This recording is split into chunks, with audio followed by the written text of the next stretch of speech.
ನಮಸ್ತೆ. ಬಲಿಷ್ಠ ಭವ್ಯ ಭಾರತದ ಮನೆಗಳಿಗೆ ವಾಸ್ತುಭವನ್ ವಾಸ್ತುವೇದ ವಿಜ್ಞಾನ ಯೂಟ್ಯೂಬ್ ಚಾನಲ್ಗೆ ಸ್ವಾಗತ ಸುಸ್ವಾಗತ. ಬುಧವಾರ ಆದರೆ ಎಲ್ರಿಗೂ ಗೊತ್ತಿದೆ, ಒಂದು ಟಿಪ್ಸನ್ನು ಕೊಡ್ತೀನಿ ಅಂತ. ಅಫ್ಕೋರ್ಸ್ ಇವತ್ತು ಕೊಡೋಂಥ ಟಿಪ್ಸ್ ಹೆಂಗಿರುತ್ತೆ, ಪ್ಲಸ್ ಯಾರೊಬ್ಬರು ಪ್ರಶ್ನೆ ಕೇಳಿದ್ದಾರೆ, ಅದು ಸಮಂಜಸವಾಗಿರುತ್ತೆ. ಹಾಗೆಯೇ ಮತ್ತೊಬ್ಬರು ಪ್ರಶ್ನೆ ಕೇಳಿದ್ದಾರೆ, ಏನು ಅಂದರೆ ನಾರ್ತ್ ವೆಸ್ಟಲ್ಲಿ ಸ್ಟೇರ್ ಕೇಸ್ ಡೈರೆಕ್ಷನ್ ಹೆಂಗಿರಬೇಕು, clockwise anti clockwise ಎಲ್ಲ ಕೇಳ್ತಾ ಇದ್ದಾರೆ. ಖಂಡಿತವಲ್ಲ ಅದಕ್ಕೆ ಉತ್ತರ ಕೊಡ್ತೇನೆ. ಅದಕ್ಕಿಂತ ಮುಂಚೆ ಅಂತಂದರೆ ಇವತ್ತು ಒಬ್ಬರು ಕ್ಲೈಂಟ್ ಬಂದಿದ್ದರು. ಅವರು ಅಷ್ಟೇ ಬಂದಾಗ ಮಾತಾಡ್ತಾ ಇರ್ಬೇಕಾದ್ರೆ ಅವ್ರದ್ದೊಂದು ಕನ್ಸಲ್ಟೆನ್ಸಿ ಮಾಡ್ತಾಯಿದ್ದೀನಿ ನಾನು. ಅವ್ರು ಬಂದಾಗ ಅವ್ರ ಮಗ ಬಂದಿದ್ರು, ಮಾತಾಡ್ತಾ ಇರ್ಬೇಕಾದ್ರೆ ಅವ್ರು ಹೇಳ್ತಾರೆ, ಸರ್ ನಮ್ಮ ಫ್ರೆಂಡ್ ಒಬ್ಬರು ಹಿಂಗೆ ಹೇಳಿದ್ರು, ಮನೆಯಲ್ಲಿ ಡೋರ್ ಹಿಂಗಿರ್ಬೇಕಂತೆ, ವಿಂಡೋ ಹಿಂಗಿರ್ಬೇಕಂತ, ಹಂಗಿರ್ಬೇಕಂತೆ. ಇನ್ನೊಬ್ರು ಬಿಟ್ಟು ಸರ್ ಟಿ ವಿಗೆ ಇಷ್ಟು ಜಾಗ ಇರಬೇಕಂತೆ, ಅದಿರ್ಬೇಕಂತ ಇರಬೇಕಂತೆ ಅಂತ ಇನ್ನೊಬ್ಬರು ಹೇಳ್ತಾ ಇದ್ದಾರೆ. ಫ್ರೆಂಡ್ಸ್ಗಳನ್ನ ಹೇಳಿದೆ, ನೋಡಿ ನಿಮ್ಮ ಫ್ರೆಂಡ್ಸು ತಪ್ಪು ಅಂತ ನಾನು ಹೇಳಲ್ಲ, ಅವರ ಅನುಭವ ಅವ್ರಿಗಷ್ಟೇ.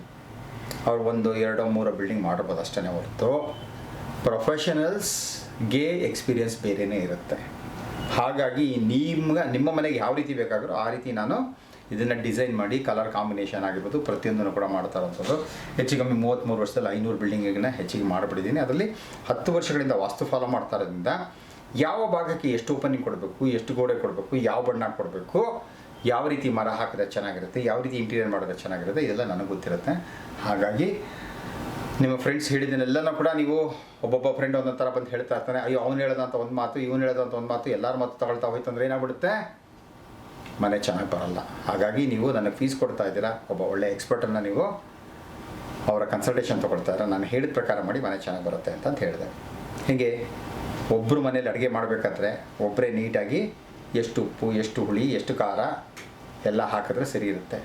ನಾನು ಉಪ್ಪು ಹಾಕ್ತೀನಿ, ನೀನು ಖಾರ ಹಾಕು, ನೀನು ಹುಳಿ ಹಾಕು ಅಂತಂತಂದರೆ ಆ ಸಾರು ಕೆಟ್ಟೋಗ್ಬಿಡ್ತದೆ ಅಲ್ವಾ. ಅವ್ರಿಗೆ ಆದರೆ ಒಬ್ಬರ ಕೈಯಲ್ಲಿ ಗೊತ್ತಿರ್ತದೆ ಎಷ್ಟೆಷ್ಟು ಹಾಕಿದ್ರೆ ಇದಕ್ಕೆ ಚೆನ್ನಾಗಿ ಬರುತ್ತೆ ಅಂತಂದ್ಬಿಟ್ಟು. ಅದೇ ರೀತಿ ಈ ಮದುವೆ ಸಮಸ್ಯೆಗಳು ಅಂತ ಏನು ಕೇಳ್ತಾ ಇದ್ದಾರಲ್ಲ, ಇದರಲ್ಲೂ ಅಷ್ಟೇ ಯಾರ್ಯಾರೋ ಏನೇನೇನೇನೋ ನಿಮಗೆ ಹೇಳಿರ್ತಾರೆ.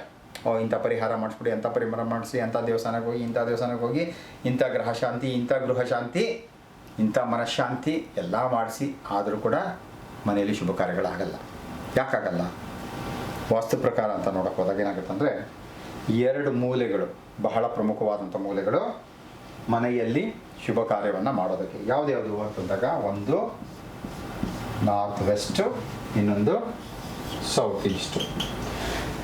ಇವೆರಡು ಬಹಳ ಇಂಪಾರ್ಟೆಂಟ್ ರೋಲನ್ನು ಪ್ಲೇ ಮಾಡ್ತವೆ. ಸೌತ್ ಈಸ್ಟು ಶುಕ್ರನ ಸ್ಥಾನ, ನಾರ್ತ್ ವೆಸ್ಟು ಚಂದ್ರನ ಸ್ಥಾನ.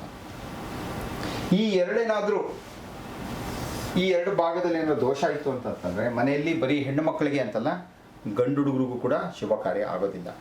ಮನೆಯಲ್ಲಿ ಒಂದು ಸತ್ಯನಾರಾಯಣ ಪೂಜೆ ಮಾಡಬೇಕು ಅಂದರೂ ಕೂಡ ಕಷ್ಟ ಆಗುತ್ತೆ. ಈ ದೋಷಗಳೆಲ್ಲ ಏನೇನಪ್ಪ ಇರ್ಬೋದು ಅಂತಂದಾಗ 2 ಭಾಗದಲ್ಲೂ ಕೂಡ ಟಾಯ್ಲೆಟ್ಸು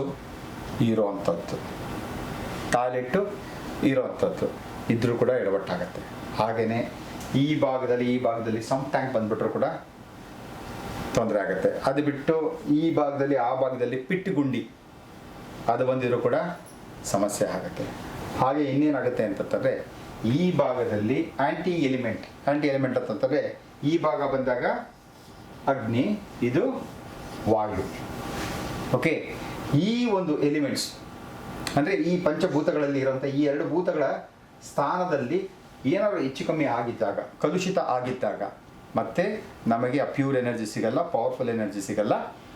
ಮದುವೆ ಮುಂಜಿ ಕಾರ್ಯಕ್ರಮಗಳು ಮಾಡೋದಕ್ಕೆ ಅನಾನುಕೂಲ ಆಗುತ್ತೆ, ಅನುಕೂಲ ಆಗೋದಿಲ್ಲ. ಹಾಗೆ ನೋಡಿದಾಗ ಏನಾಗುತ್ತೆ, ಇಲ್ಲಿನ ಗ್ರಹ ಬೇರೆ ಇರುತ್ತೆ. ಓಕೆ, ಸೊ ಇಲ್ಲಿನ ಗ್ರಹದ ಈ ಗ್ರಹಗಳಿಗೆ ವಿರುದ್ಧವಾಗಿ ಏನಾದರೂ ಚಟುವಟಿಕೆಗಳು ಇಲ್ಲೇನಾದ್ರು ಆಗ್ತಾ ಇದೆ ಅಂದರೆ ಇಲ್ಲಿ ವಾಯು ಇರುತ್ತೆ, ಇಲ್ಲಿನ ಗ್ರಹ ಯಾವ್ದಿರುತ್ತೆ, ಚಂದ್ರ ಇರ್ತಾರೆ. ಓಕೆ, ಚಂದ್ರಗ್ರಹ ಇರುತ್ತೆ. ಈ ಚಂದ್ರಗ್ರಹಕ್ಕೆ ವಿರುದ್ಧವಾದಂಥ ಕೆಲಸ ಕಾರ್ಯಗಳೇನಾದ್ರು ನಡೀತಾ ಇದ್ದರೆ ಅದರ ಎನರ್ಜಿ ಕಲುಷಿತ ಆಗ್ತಾ ಇರುತ್ತೆ. ಇಲ್ಲಿ ಬಂದಾಗ ಏನಾಗುತ್ತೆ, ಶುಕ್ರ. ಸೊ ಈ ಶುಕ್ರ ಗ್ರಹಕ್ಕೆ ವಿರುದ್ಧವಾದಂಥ ಕೆಲಸ ಕಾರ್ಯಗಳೆಲ್ಲ ಏನಾದ್ರು ಆಗ್ತಿತ್ತು ಅಂತಂದರೆ ಆಗಲ್ಲ. ಶುಕ್ರ ಅಂತಂದರೆ ಶುದ್ಧಿಯನ್ನು ಇಷ್ಟಪಡುವಂಥವನು, ಶುದ್ಧವಾಗಿರಬೇಕು ಈ ಜಾಗ. ಈ ಶುದ್ಧ ಇರುವಂಥ ಜಾಗದಲ್ಲಿ ಅಶುದ್ಧಿ ಆಯಿತು ಅಂತಂದರೆ ಆ ಎನರ್ಜಿ ಕಡಿಮೆ ಆಗುತ್ತೆ. ಹಾಗೆ ಚಂದ್ರ ಅಂತ ಬಂದಾಗಲೂ ಏನಾಗುತ್ತೆ, ಕೂಲು ಕಾಮು ಕಂಪೋಸ್ಡ್ ಆಗಿರಬೇಕು. ಓಕೆ, ಈ ಭಾಗದಲ್ಲಿ ಆಗುವಂಥ ಚಟುವಟಿಕೆ ಚಂದ್ರ ಗ್ರಹದ ಆ ಒಂದು ಪರಿಣಾಮಕ್ಕೆ ಏನಾದರೂ ವಿರುದ್ಧವಾಗಿತ್ತು ಅಂತಂದರೆ ನಮಗೆ ವಿರುದ್ಧ ಪರಿಣಾಮ ಬರುತ್ತೆ. ಹಾಗಾಗಿ ಇದೆರಡು ಆಗೋದಿಲ್ಲ. ಅರ್ಥ ಆಯ್ತಲ್ಲ? ಸೊ ಇದು ಈ ಕಾರಣಗಳಿಂದ ಆಗ್ತಾ ಇರಲ್ಲ. ಇದಕ್ಕೆ ಪರಿಹಾರ ಅಂತ ನೋಡೋಕೆ ಹೋದಾಗ ಸಾಧಾರಣವಾಗಿ ಏನಾಗುತ್ತೆ ಅಂದರೆ, ಒಂದು ಮನೆ ಅಂತ ನೋಡಿದಾಗ ಈ ಭಾಗದಲ್ಲಿ ವಿಶೇಷವಾಗಿ ನಾರ್ತ್ ವೆಸ್ಟ್ ಅಂತ ಬರುತ್ತೆ. ಅಂದರೆ ಉತ್ತರ ವಾಯುವ್ಯ. ಉತ್ತರ ವಾಯು ಭಾಗ ಬಂದುಬಿಟ್ಟು ಸಾಧಾರಣವಾಗಿ ಏನು ಮಾಡುತ್ತೆ, ಹೆಣ್ಣು ಮಕ್ಕಳ ಮದುವೆಗೆ ಅದು ಸರಿಯಾದ ಒಂದು ಎನರ್ಜಿಯನ್ನು ಕೊಡ್ತಾ ಹೋಗುತ್ತದೆ. ನಾರ್ತ್ ವೆಸ್ಟ್ ಈ ಭಾಗದಲ್ಲಿ ಈಗ ನಾನು ಹೇಳಿದಲ್ಲ, ಇದೆಲ್ಲ ಏನೇನಿದೆ ನೋಡಬೇಕು. ಅದು ಟಾಯ್ಲೆಟ್ ಇದ್ದರೆ ಅದಕ್ಕೆ ಬೇರೆ ಥರ ಪರಿಹಾರ ಇರುತ್ತೆ, ಪಿಟ್ಟುಗುಂಡಿ ಇದ್ದರೆ ಅದಕ್ಕೆ ಬೇರೆ ಥರ ಪರಿಹಾರ ಇರುತ್ತೆ, ಸಮ್ ಟ್ಯಾಂಕ್ ಇದ್ದರೆ ಅದಕ್ಕೆ ಬೇರೆ ಥರ ಪರಿಹಾರ ಇರುತ್ತೆ. ಹಾಗೆಯೇ ಆ ಗ್ರಹಗಳಿಗೆ ವಿರುದ್ಧವಾದಂಥ ಚಟುವಟಿಕೆಗಳು ನಡೀತಾರೆ, ಅದಕ್ಕೆ ಬೇರೆ ಪರಿಹಾರ ಇರ್ತದೆ. ಇದೆಲ್ಲ ನೋಡಿಕೊಂಡು, ಅದೆಲ್ಲ ನಾನು ಹೇಳೋದು ಪರಿಹಾರ ಅಂತಾರೆ, ನೀವು ಯಂತ್ರ ಎಲ್ಲ ತೊಗೊಂಡು ಕಟ್ಕೊಂಡ್ಬಿಡಿ, ಮಾಡಿಬಿಡಿ, ಪೂಜೆ ಪುನಸ್ಕಾರ ಮಾಡಿಬಿಡಿ, ಅದರಿಂದ ಎಲ್ಲ ಸರಿ ಹೋಗ್ಬಿಡುತ್ತೆ. ನೋ, ಅದರಿಂದ ಏನೂ ಆಗೋದಿಲ್ಲ. ಆರೋಗ್ಯ ಕೆಟ್ಟಿದೆ, ಆರೋಗ್ಯದ ಕಲುಷಿತ ಆಗಿದೆ ಅಂತಂತಬಿಟ್ಟು ನನ್ನ ಬಾಡಿಗೆ ನಾನು ಪೂಜೆ ಮಾಡ್ಕೊಳ್ತಾ ಇದ್ರೆ ನನ್ನ ಬಾಡಿ ಸರಿ ಹೋಗ್ಬಿಡ್ತಾ ಇಲ್ಲ. ಏನು ಮಾಡಬೇಕು, ಡಿಟಾಕ್ಸಿಫಿಕೇಷನ್ ಮಾಡಬೇಕು. ಡಿಟಾಕ್ಸಿಫಿಕೇಷನ್ ಅಂತಂದರೆ ನನ್ನ ದೇಹದಲ್ಲಿರುವಂಥ ಕಲ್ಮಶಗಳನ್ನೆಲ್ಲನೂ ಕೂಡ ದೇಹದಿಂದ ಹೊರತರಬೇಕು. ಓಕೆ, ಈ ಪಂಚಕರ್ಮದಲ್ಲಿ ಮಾಡ್ತಾರೆ. ಉಡುಪಿಲಾಗಿರ್ಬೋದು, ಧರ್ಮಸ್ಥಳ, ಇದರೆಲ್ಲ ಏನು ಮಾಡ್ತಾರಲ್ಲ, ಈ ಆಯುರ್ವೇದಿಕ್ ಟ್ರೀಟ್ಮೆಂಟ್ಸ್ಗಳೆಲ್ಲ ಎಲ್ಲಿರುತ್ತಲ್ಲ ಅಲ್ಲೆಲ್ಲ ಹೋದಾಗ ಏನು ಮಾಡ್ತಾರೆ, ನಮಗೆ ಕಾಯಿಲೆ ಕಸಾಲೆ ಅಂತ ಹೋದಾಗ ಫಸ್ಟ್ ಮಾಡೋಂಥದ್ದೇನು, ಅವರು ನಮಗೆ ಬಾಡಿ ಕ್ಲೆನ್ಸಿಂಗ್ ಸಿಸ್ಟಮನ್ನು ಮಾಡ್ತಾರೆ. ಅವರು ಪಂಚಕರ್ಮ ಒಳಗಡೆ ಇರುವಂಥದ್ದು ಕಲುಷಿತವಾಗಿರುವಂಥ ನಮ್ಮ ರಕ್ತ, ಕಲುಷಿತವಾಗಿರೋಂಥ ನಮ್ಮ ದೇಹ, ಕಲುಷಿತವಾಗಿರೋಂಥ ನಮ್ಮ ದೇಹದ ಅಂಗಾಂಗಗಳು, ಇವನ್ನೆಲ್ಲವನ್ನು ಕೂಡ ಅವ್ರೇನು ಮಾಡ್ತಾರೆ, ಕ್ಲೀನ್ ಮಾಡ್ತಾ ಹೋಗ್ತಾ ಇರ್ತಾರೆ, ಶುದ್ಧಿಗೊಳಿಸ್ತಾ ಹೋಗ್ತಾರೆ. ಶುದ್ಧಿಗೊಳಿಸ ಆದಮೇಲಿಂದ ಟ್ರೀಟ್ಮೆಂಟ್ ಕೊಡೋಕ್ಕೆ ಶುರು ಮಾಡ್ತಾರೆ. ಆ ಥರ ಸೊ ಈ ಥರದ್ದು ಏನಾದ್ರು ಇತ್ತು ಅಂತಾರೆ, ಅದನ್ನು ಶುದ್ಧಿಗೊಳಿಸುವಂಥ ಕಾರ್ಯವನ್ನು ಮಾಡಬೇಕು. ನಾನು ಹೇಳ್ತಾನಲ್ಲ, ಶುಕ್ರ ಗಬ್ಬು ಗಲೀಜು ಇದು ಯಾವುದನ್ನು ಇಷ್ಟಪಡಲ್ಲ. ಈ ಜಾಗವನ್ನು ಎಷ್ಟು ಶುಷ್ಕವಾಗಿಟ್ಟಿರ್ತಾರೋ ಅಷ್ಟು ಚೆನ್ನಾಗಿರುತ್ತೆ. ಈ ಭಾಗದಲ್ಲೂ ಅಷ್ಟೇ, ಎಷ್ಟು ಚೆನ್ನಾಗಿಟ್ಟಿರ್ತಾರೋ ಅಷ್ಟು ಚೆನ್ನಾಗಿರುತ್ತೆ. ಸೊ ಈ ನಾರ್ತ್ ವೆಸ್ಟ್ ಅಂತ ಏನಿರುತ್ತೆ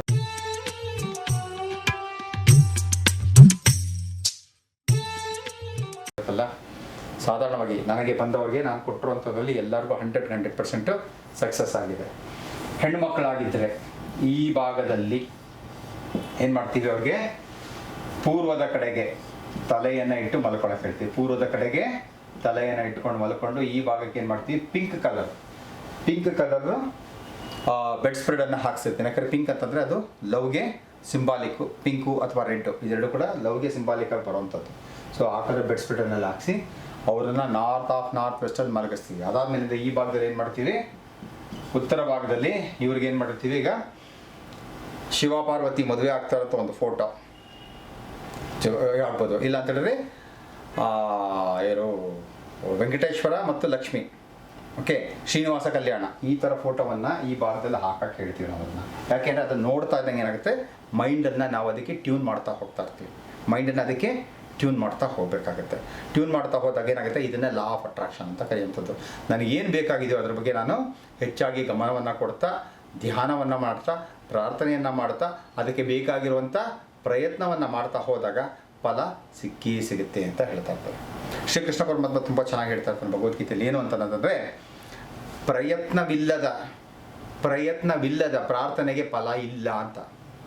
ನಿನ್ನ ಪ್ರಯತ್ನನೂ ಇರಬೇಕು, ಪ್ರಾರ್ಥನೆ ಇರಬೇಕು, ಪ್ರಾರ್ಥನೆ ಇರಬೇಕು. ಇದೆರಡೂ ಸೇರಿದಾಗ ಮಾತ್ರ ಫಲ ಸಿಗುತ್ತೆ. ಕೆಲವೊಬ್ರು ನಾವೇನು ಮಾಡ್ತೀವಿ, ಪ್ರಯತ್ನ ಪಡಲ್ಲ, ಆದರೆ ಪ್ರಾರ್ಥನೆ ಅಂತೂ ಮಾಡ್ತಾನೆ ಇರ್ತೀವಿ. ಬರೀ ಪ್ರಾರ್ಥನೆ ಮಾಡಿದ್ರೆ ಏನೂ ಸಿಗೋದಿಲ್ಲ. ಹಾಗಾಗಿ ಈ ಜಾಗದಲ್ಲಿ ಆ ಹೆಣ್ಣು ಮಗು ಯಾರು ಇರ್ತಾರೋ ಅವ್ರನ್ನ ಈ ಭಾಗದಲ್ಲಿ ಮಲಗಿಸೋದ್ರಿಂದ ಇದು ಆಗ್ತಾ ಇರುತ್ತೆ. ಅವ್ರಿಗೆ ಹೇಳ್ಬೇಕು, ಪ್ರತಿದಿನ ಆ ಜಾಗವನ್ನು ನೋಡಬೇಕು. ನಾರ್ತ್ ವೆಸ್ಟಲ್ಲಿ ಇಟ್ಟಿರುವಂಥ ಶ್ರೀನಿವಾಸ ಕಲ್ಯಾಣ ಆಗಿರ್ಬೋದು ಅಥವಾ ಪಾರ್ವತಿ ಕಲ್ಯಾಣ ಆಗಿರ್ಬೋದು, ಆ ಫೋಟೋವನ್ನು ನೋಡ್ತಾ ಪ್ರತಿದಿನ ರಾತ್ರಿ ಅವ್ರೇನು ಮಾಡಬೇಕು, ಈ ರೀತಿಯಾದಂಥ ಮುದ್ರೆಯನ್ನು ಮಾಡಿಕೊಂಡು ಅವರು ಇಷ್ಟಪಡುವಂತಹ, ಅವರಿಗೆ ಬೇಕಾಗಿರುವಂತಹ, ಅವರಿಗೆ ಅನುಗುಣವಾಗಿರುವಂತಹ, ಅವರಿಗೆ ಸರಿ ಹೊಂದುವಂತಹ ಗಂಡಿನ ಗುಣಲಕ್ಷಣಗಳನ್ನು ಅಥವಾ ಹೆಣ್ಣಿನ ಗುಣಲಕ್ಷಣಗಳನ್ನು ಅವರು ಮನಸ್ಸಲ್ಲಿ ಕಲ್ಪಿಸ್ಕೊಳ್ತಾ ಅದನ್ನು ರಮಿಸ್ತಾ ಹೋಗಬೇಕು.